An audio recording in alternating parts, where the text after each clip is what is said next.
এবছৰীয়া চৰকাৰী ট্ৰেইনিঙৰ application form আহিছে। এই ফৰ্ম অসমৰ যিকোনো ডিষ্ট্ৰিক্টৰ বা যিকোনো গাঁৱৰ কেণ্ডিডেট ফিল আপ কৰিব পাৰিব। ফৰ্ম ফিল আপ কৰিবলৈ আধাৰ কাৰ্ডৰ প্ৰয়োজন হ'ব, email ID, mobile number, passport size photo.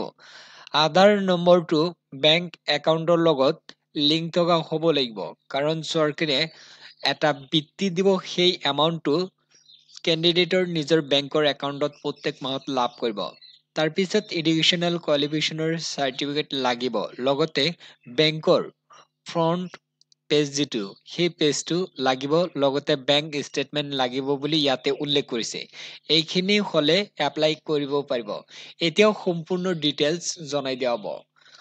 এতিয়া মই ভিজিট কৰিছোঁ আমাৰ অফিচিয়েল ৱেবছাইট assamjobupdates.com। ইয়াতে প্ৰথম যিটো লিংক পাইছোঁ ইয়াতে ক্লিক কৰিছোঁ। এই ফৰ্ম আহিছে নেপকো, অৰ্থাৎ আমি কওঁ north eastern electronic power corporation limited.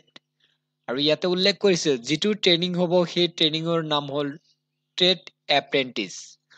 Trade এপ্ৰেণ্টিছৰ training হ'ব, 1 বছৰ ট্ৰেইনিং হ'ব। টোটেল চিট আছে 135। আৰু ইয়াতে উল্লেখ কৰিছে যে কেণ্ডিডেটৰ 18 বছৰৰ পৰা 28 বছৰৰ ভিতৰত হ'ব লাগিব, তেতিয়া এপ্লাই কৰিব পাৰিব। অসমত হ'ব ট্ৰেইনিং। অসমত ক'ত হ'ব? আছাম গেছ বেছ পাৱাৰ ষ্টেচন। এইটো আছে ডিব্ৰুগড় জিলাত। আৰু আছে ইয়াতে উল্লেখ কৰিছে কপুলি হাইড্ৰ পাৱাৰ ষ্টেচন, এইটো ডিমা হাছাও আছে। আৰু বাকী কিছুমান ট্ৰেইনিং প্লেচ আছে, প্লেচ অফ ট্ৰেইনিঙৰ নামবিলাক নটিফিকেশ্যনত চাব পাৰিব। এতিয়া মই জনাম BA, BCom, BSc পাছ কেণ্ডিডেটে কোনটো এপ্ৰেণ্টিছত এপ্লাই কৰিব পাৰিব। ইয়াতে কৈছে 3 নম্বৰ যিটো সেইটো হ'ল গ্ৰেজুৱেট অৰ ইকুইভেলেণ্ট। ইয়াতেই BA, BCom, BSc পাছ কেণ্ডিডেটে এপ্লাই কৰিব পাৰিব। 1 বছৰ ট্ৰেইনিং হ'ব, 27টা চিট আছে, প্ৰত্যেক মাহত 15,000কৈ পাব। যিকোনো ডিগ্ৰী পাছ কৰা হ'লেই হ'ল। BA, BCom, BSc যদি পাছ কৰিছে এপ্লাই কৰিব পাৰিব। তাৰপিছত ITI পাছৰ আছে, মেট্ৰিক পাছ। মেট্ৰিক পাছ কৰা হ'ব লাগিব, লগতে ITI পাছ কৰা হ'ব লাগিব, তেতিয়া এপ্লাই কৰিব পাৰিব। 20টা চিট আছে। ইয়াতে কৈছে যদি ITI মেট্ৰিক পাছ কৰি যদি ITI কৰিছে ইলেক্ট্ৰিচিয়ান, তাৰপিছত লাইনমেন, প্লাম্বাৰ, ফিটাৰ, এইবিলাক ট্ৰেড লৈ যদি ITI কৰিছে তেতিয়াহ'লে 4 নম্বৰ যিটো ITI ট্ৰেড এপ্ৰেণ্টিছ আছে ইয়াতে এপ্লাই কৰিব পাৰিব। প্ৰত্যেক মাহত পাব 14,877। এতিয়া মই 2 নম্বৰটো জনাম। 2 নম্বৰটো হ'ল টেকনিচিয়ান এপ্ৰেণ্টিছ, 1 বছৰ হ'ব ট্ৰেইনিং, 34 চিট আছে, 15,000কৈ প্ৰত্যেক মাহত পাব।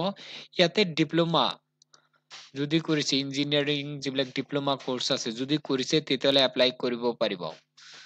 তাৰপিছত ইয়াতে গ্ৰেজুৱেট এপ্ৰেণ্টিছ 1 বছৰীয়া, ইয়াতে কৈছে ডিগ্ৰী ইন ইঞ্জিনিয়াৰিং, ইঞ্জিনিয়াৰিং বা টেকনলজি যিবিলাক কৰ্চ আছে সেইবিলাক যদি কৰিছে তেতিয়াহ'লে এপ্লাই কৰিব পাৰিব। এতিয়া জনাই দিয়া হ'ব এপ্লাই প্ৰচেছৰ ডিটেইলছ। ইয়াতে কৈছে যে লাষ্ট ডেট হ'ল 2025 চনৰ মাৰ্চ মাহৰ 23 তাৰিখ। মাৰ্চ মাহৰ 23 তাৰিখৰ মানে লাষ্ট ডেট দিছে। ইয়াৰ ভিতৰতেই জমা দিব লাগিব। ফৰ্ম ফিল আপ আৰম্ভ হৈছে মাৰ্চ মাহৰ 6 তাৰিখৰ পৰা।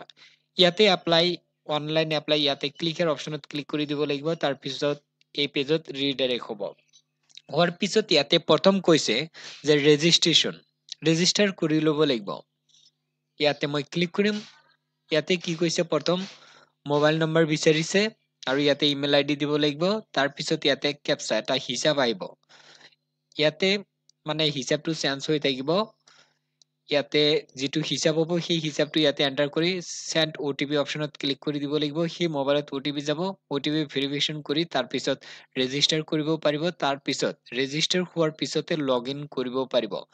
লগ ইন কৰাৰ পিছত বাকী প্ৰচেছখিনি কৰিব পাৰিব। এতিয়া কাম কৰক, এই ভিডিঅ' ডেছক্ৰিপশ্যন বক্সত লিংক দিছোঁ, লিংকত ক্লিক কৰক। ক্লিক কৰি অনলাইন ফৰ্ম ফিল আপ কৰক। বৰ্তমান ফৰ্ম ফিল আপৰ লিংক এক্টিভ আছে। আৰু বাকী যিবিলাক প্ৰচেছ হ'ব এই চেনেলৰ ভিডিঅ'ৰ জৰিয়তে জনাই দিয়া হ'ব। চেনেলটো ছাবস্ক্ৰাইব কৰক।